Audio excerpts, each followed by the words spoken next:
Alright y'all, welcome back to the channel and to some more home defense testing. And today we've got a rather interesting combination with a shell that we've never tried before. So I'm definitely curious to see how it can do, since this type of shell in this particular gauge just hasn't really worked out in our favor all that much when it comes to hunting purposes. But I guess we'll see what it's capable of in a more up close and personal defensive oriented situation. I've got some decent hopes for it, but we'll see what we can get. But as for the shells I brought today, I got out some of these. The Remington Ultimate Defense Managed Recoil Buckshot. Big thank you to Adam from Texas for sending some of these over. But these are a 20 gauge, 2 3/4 inch, 17 pellet load of 3 buck, moving about 1140 feet per second. I've had several people ask about 20 gauge for home defense purposes here recently, and I don't know that I've ever tested a 20 gauge defensive load. So these are definitely going to be pretty interesting. I have tried these particular shells in 410 and they were pretty nice. So I guess we'll see what the 20 gauge version is capable of, especially since we have yet to really find any decent buckshot loads in 20 gauge when it comes to hunting oriented tests. They just kind of pattern all over the place. So yeah, these are going to be a little more up close and personal, but I guess we'll see if the trend kind of continues if they try and scatter all over the place as well. Now for the shotgun we're going to run, unfortunately I don't have a semi-auto or a pump action 20 gauge or anything, you know, tactical oriented or anything like that. What I do have is a Stevens 301. Yes, it's a single shot, break action, kind of turkey hunting oriented shotgun. And we even have a scope on top right now for doing slug tests. So this is kind of the opposite of what you would ideally want for a home defense scenario, but it's what I've got, and it's still a 20 gauge, completely standard, smooth bore, nothing going on inside the barrel. So it should still tell us what we've got for patterns here. It does have a 26-inch barrel, which is a little longer than a lot of your tactical stuff is, but we can still try it and roughly get an idea on what it's capable of. And I threw in a cylinder bore choke, so no constriction at all. So not necessarily the ideal home defense tactical setup, but it's going to do fine for our testing purposes. As for today's test, we're going to run it the same as we usually do with all of our other defensive tests. We're going to shoot 5 shots, all of them through the chronograph, ranging from 7 to 25 yards.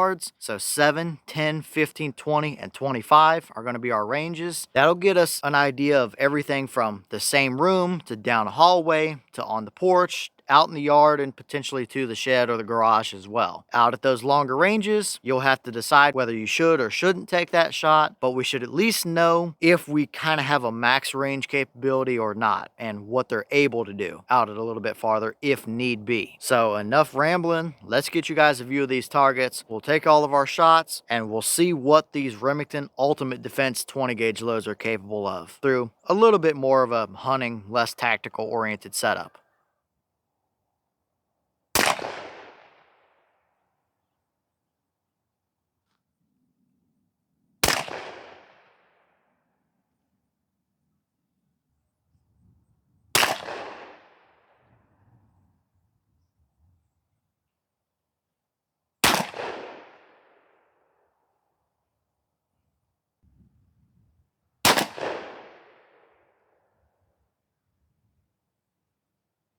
Alright, so we'll take a quick look through our velocities before we go look at our intruder targets. Remember, the boss claim is 1140, and we weren't even seeing that from a 26-inch barrel. So that tells me that they probably tested it through a 28, at least at the factory, to get that claim. Because I can tell you for sure, they definitely did not test it through like an 18.5 or 20, kind of like a more tactical-oriented setup would be for a defensive load. But we had 1,085, 1,054, 1,048, 1,071, and 1,061 for an average at 1,063 feet per second. So that's what, 77 feet per second under their boss claim? It's definitely under their claim, that's for sure. And that surprises me a little bit with our longer barrel, but if they tested it through a longer barrel at the factory, then that kind of is to be expected, I suppose. And what really surprised me is these things stink when you shoot them. Not like black powder, rotten egg smell, but if you've ever shot like old World War II era, like ball ammo, milsurp type stuff, that chemical mildew smell, if you've ever smelled it, you know exactly what I'm talking about, but that's how these smell when you shoot them. Very interesting, that's for sure. They're not over the top in the recoil department, but they are still a 20 gauge buckshot load as well. So some pretty interesting findings there, but let's look at our targets and see how our intruders fared.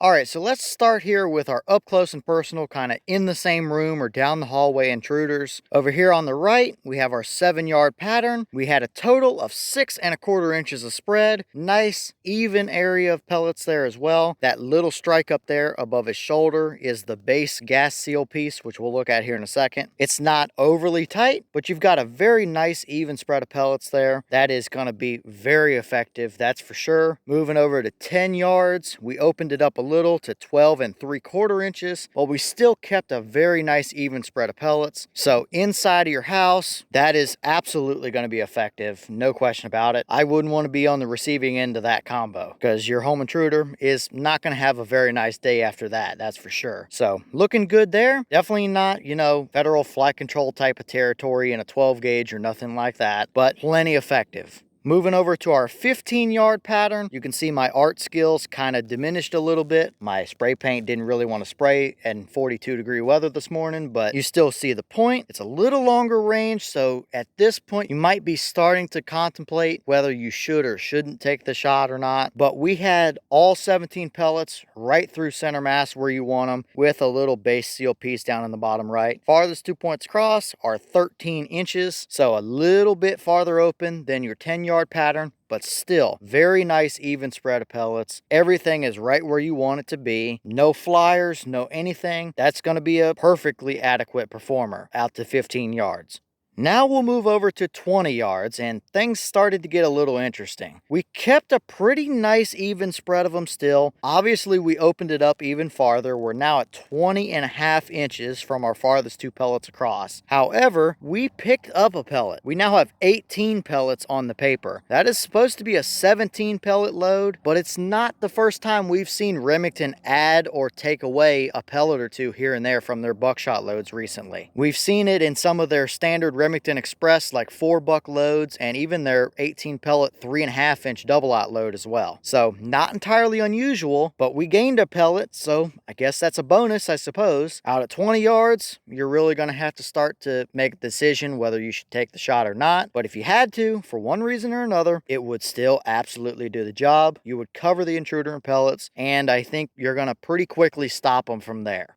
And finally, we're out here at 25 yards, and you can see there's quite the difference between 20 and 25 yards. We really started to open it up quite a bit. You still kept a pretty decent spread of them right through center mass, but our farthest 2 points across, from the very bottom all the way up to the top, is now 31½ inches of spread. And obviously, you're starting to have pellets off of your intruder, so you're going to have to be careful if for whatever reason you would have to take a 25-yard shot, that there's not something or someone behind the intruder that you don't want to hit. And yet again, in counting these pellets, we had 16 of them in this pattern. So we lost a pellet over box claim. And that little blob up at the very top and this one off the very right is not anything to do with this particular pattern. We legitimately had 16 pellets or one absolutely massive flyer that missed the entire paper. But judging by the 18 that we had at 20 yards, that doesn't surprise me that we had one less on this one. So a little bit of inconsistent pellet count numbers from a Remington load yet again. Not exactly what you want to see. If it's consistently 1 or 2 more pellets than advertised, that's fine, I suppose, as long as it still patterns good. But when you're losing pellets under the box claim, that isn't exactly what you want to see. But still, if you needed to use it at 25 for whatever reason you can come up with, you would still get the job done. So we know out to 25, it is going to be adequate through just a cylinder bore choke.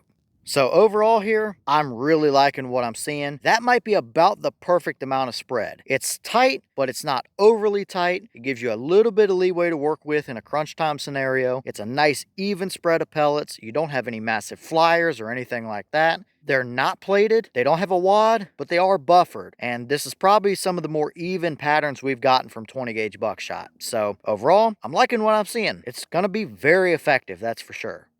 And here is one of those little gas seal base wad pieces. Doesn't actually really do anything to control the pellets. It more so just seals everything, the gas pressure, and when it's actually loaded in the shell, it keeps the powder and the buffer material separated and stuff like that. Nothing special, nothing fancy. They're not torn up at all, but it was in the shell and I recovered one, so I figured I might as well show you guys what's under the actual pellets.